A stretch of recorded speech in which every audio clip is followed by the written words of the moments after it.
नमस्कार दोस्तों।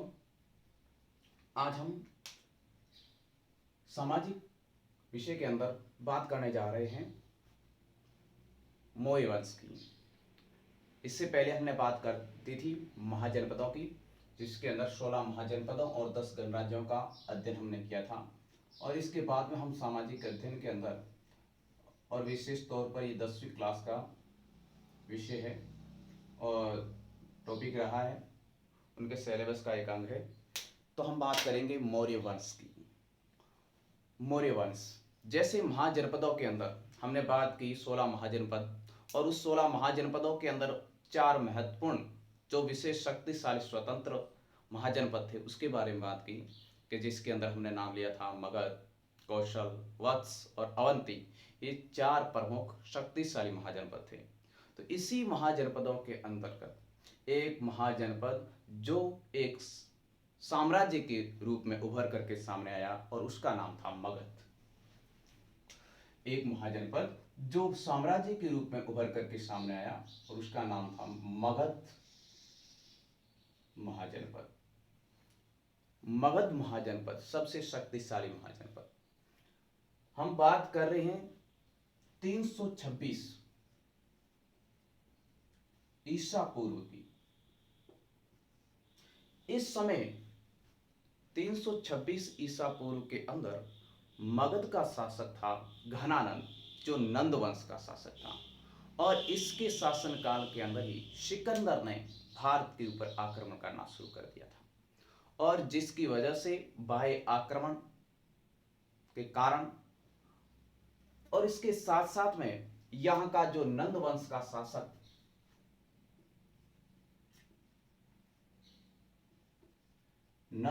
का शासक जिसका नाम था घनानंद, इस घनानंद के अत्याचारों से मगध की जनता परेशान थी।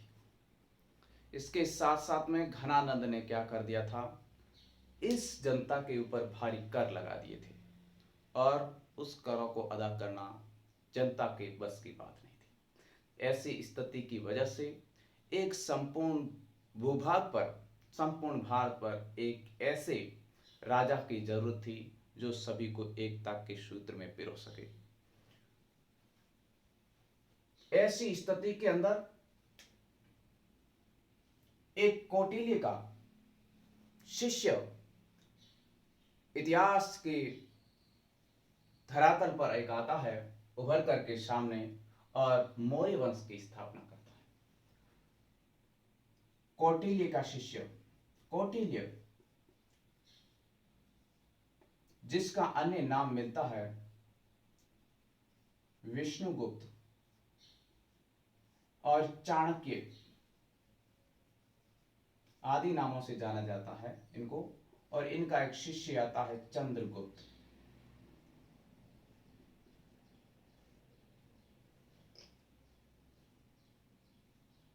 चंद्रगुप्त ने नंद वंश के शासक घनानंद की हत्या करके मौर्य वंश की नींव डाली।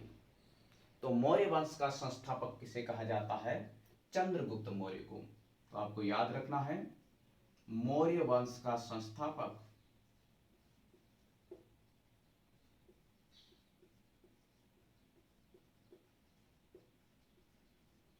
चंद्रगुप्त मौर्य।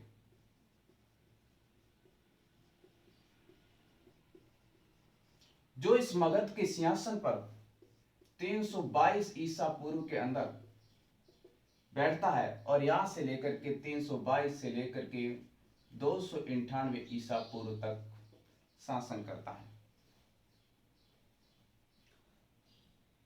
अपनी 25 वर्ष की आयु के अंदर मगध के सिंहासन पर आरूढ़ होकर के चंद्रगुप्त मौर्य ने अपने विजय अभियानों के माध्यम से प्रथम बार अखिल भारतीय साम्राज्य की स्थापना की। तो प्रथम अखिल भारतीय साम्राज्य की स्थापना करने वाला शासक कौन था? चंद्रगुप्त मौर्य था। प्रथम अखिल भारतीय साम्राज्य की स्थापना करने वाला कौन था?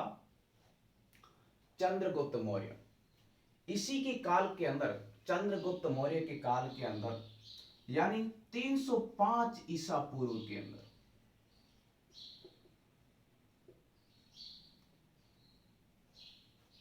सेल्यूकस निकेटर ने भारत की ओर रुख किया, उत्तरी भारत के ऊपर अधिकार करने की लालसा से। तो ऐसी स्थिति के अंदर सेल्यूकस निकेटर व चंद्रगुप्त मौर्य के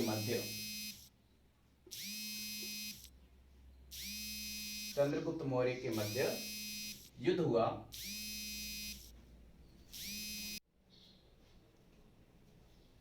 तीन सौ पांच ईसा पूर्व के अंदर सेल्यूकस निकेटर और चंद्रगुप्त मौर्य के मध्य युद्ध हुआ, जिसके अंदर चंद्रगुप्त मौर्य की विजय हुई और सेल्यूकस निकेटर को हारना पड़ा और दोनों के बीच में एक संधि हुई। और इस संधि के तहत सेल्यूकस निकेटर ने चंद्रगुप्त मौर्य से 500 हाथी लेकर के अपने क्षेत्र के काबुल, बलूचिस्तान, अफगानिस्तान आदि क्षेत्र चंद्रगुप्त मौर्य को दे दिए। और इसके साथ साथ में सेल्यूकस निकेटर ने अपनी बेटी हेलेना का विवाह भी चंद्रगुप्त मौर्य के साथ में कर दिया था। मध्य युद्ध हुआ, जिसमें चंद्रगुप्त की विजय हुई।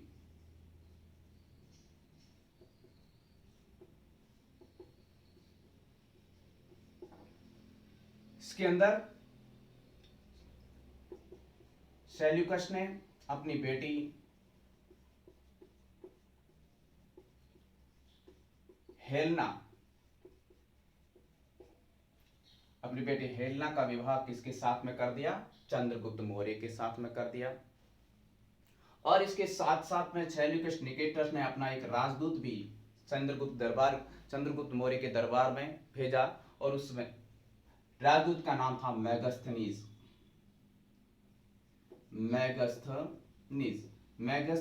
किसका राजदूत था? मैगस्थनीज सेल्यूकस निकेटर का राजदूत था,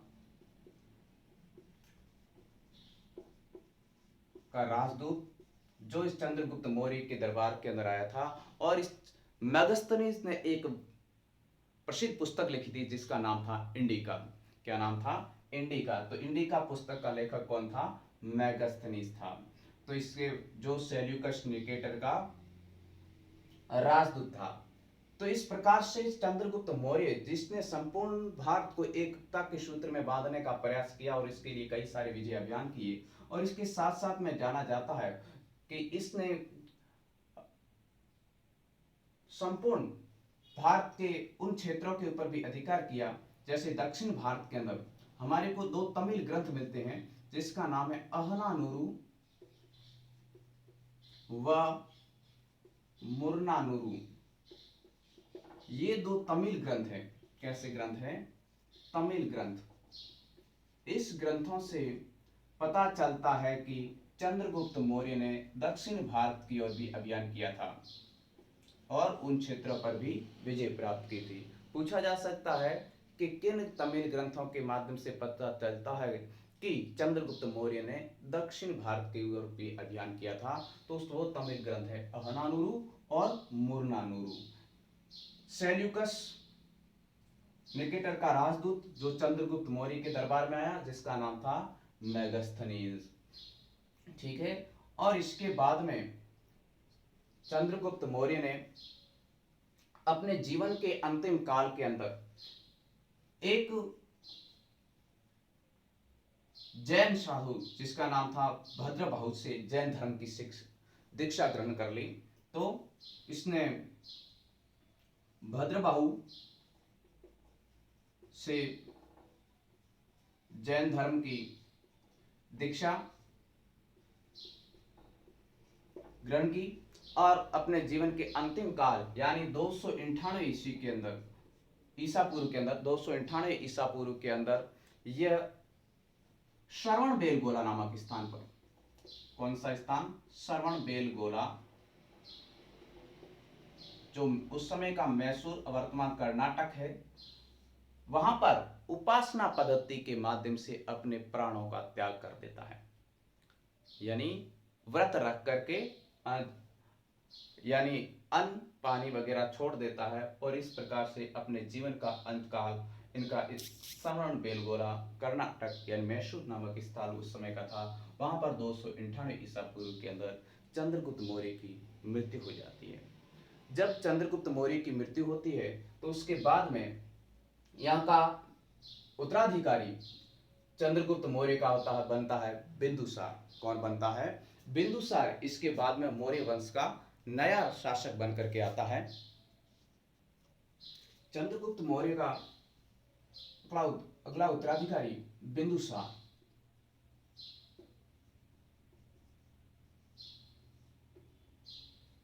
इसके विषय के अंदर अलग अलग बातें की गई है कि कहा जाता है यूनानी शासकों ने, यूनानियों द्वारा इसको कहा जाता था अमित्रोचेटस, अमित्रोचेटस।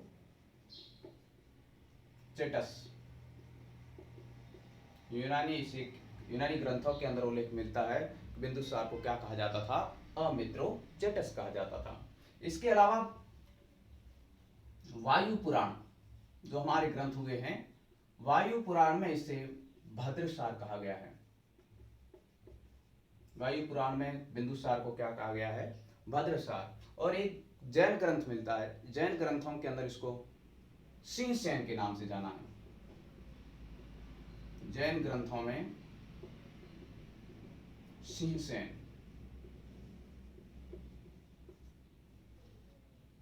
ठीक है। बिंदुसार ने अपने शासनकाल के दौरान दक्षिण पूर्वी संपूर्ण क्षेत्रों के दूरस्थ क्षेत्रों को भी अपने साम्राज्य का अंग बनाया और एक मौर्यकालीन साम्राज्य और शासन व्यवस्था के बारे में जानकारी देने वाला एक ग्रंथ है, इसका नाम है दिव्यावदान। दिव्यावदान के अनुसार पता चलता है कि बिंदुसार के शासनकाल के दौरान तक्षशिला के अंदर 2 विद्रोह हुए थे और उस विद्रोह को दबाने के लिए, पहले विद्रोह को दबाने के लिए अशोक को भेजा गया था और बाद में दूसरे को सुशील को भेजा गया था। तो तक्षशिला के अंदर 2 विद्रोह हुए थे। इसके काल के अंदर कहां पर हुए थे? तक्षशिला। तक्षशिला किसकी राजधानी थी? अपने महाजनपद बटा था एक, कौन सा? गांधार। गांधार महाजनपद की राजधानी थी तक्षशिला और तक्षशिला के अंदर 2 विद्रोह हुए थे और उस 2 विद्रोह का दमन करने के लिए बिंदुसार ने पहले अशोक को भेजा था और उसके बाद में सुशील को भेजा था। ठीक है। तो ये बिंदुसार के शासनकाल के संबंध में। और इसके बाद में बिंदुसार के शासनकाल के दौरान हम बात करते हैं, एक यूनानी शासक था, यूनानी शासक या यूनानी राजा एंटियोकस। एंटियोकस प्रथम। एंटियोकस प्रथम ने अपना एक राजदूत बिंदुसार के दरबार में भेजा था जिसका नाम था डाइमेकस।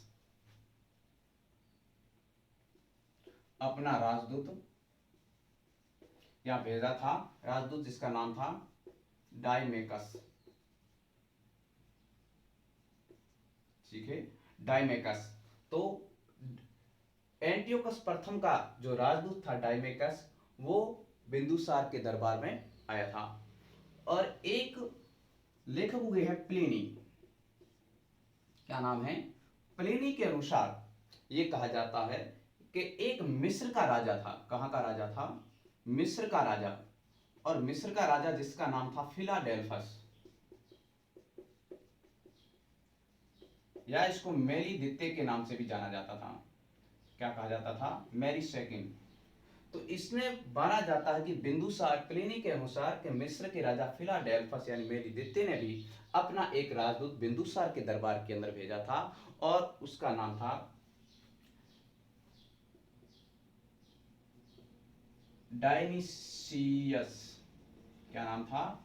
डायनिसियस। डायनिसियस। जो डायनिसियस राजदूत था वो मिस्र के राजा फिलाडेल्फस का राजदूत था, वो भी बिंदुसार के दरबार के अंदर आकर के उपस्थित हुआ था। तो ये मुख्य बातें थी बिंदुसार के संबंध में। बिंदुसार को यूनानियों ने क्या कहा है? अमित्रोचेटस कहा है यूनानियों के अनुसार। वायु पुराण के अंदर बिंदुसार को क्या कहा गया है? भद्रसार कहा गया है। जैन ग्रंथों के अंदर बिंदुसार को क्या कहा गया है? सिंहसेन कहा गया है। और बिंदुसार के समय कितने विद्रोह हुए?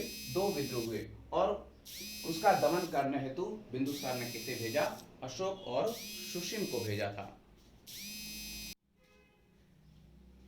अशोक और सुसीम को तक्षशिला का विद्रोह का दमन करने के लिए बिंदुसार ने इन दोनों को भेजा था, पहले अशोक को और उसके बाद में सुसीम को भेजा था। यूनानी राजा जिसका नाम था एंटियोकस प्रथम, जिसने अपना राजदूत बिंदुसार के दरबार भेजा था, उस राजदूत का नाम क्या था? डाइमेकस था। क्या नाम था? डाइमेकस। और प्लिनी के अनुसार एक मिस्र का राजा था जिसका नाम था फिलाडेल्फस, या जिसको मेरी द्वितीय के नाम से भी जाना जाता था, उसने भी अपना एक राजदूत बिंदुसार के दरबार में भेजा था और उसका नाम क्या था? डायनोसियस। क्या नाम था? डायनोसियस। इसके बाद में बिंदुसार के बाद में मगध साम्राज्य का और मौर्य वंश का एक नया राजा आता है, और जो विश्व प्रसिद्ध महान चक्रवर्ती सम्राट अशोक। क्या नाम मिलता है उसका? महान चक्रवर्ती सम्राट अशोक। उसकी बात करते हैं अगले पर।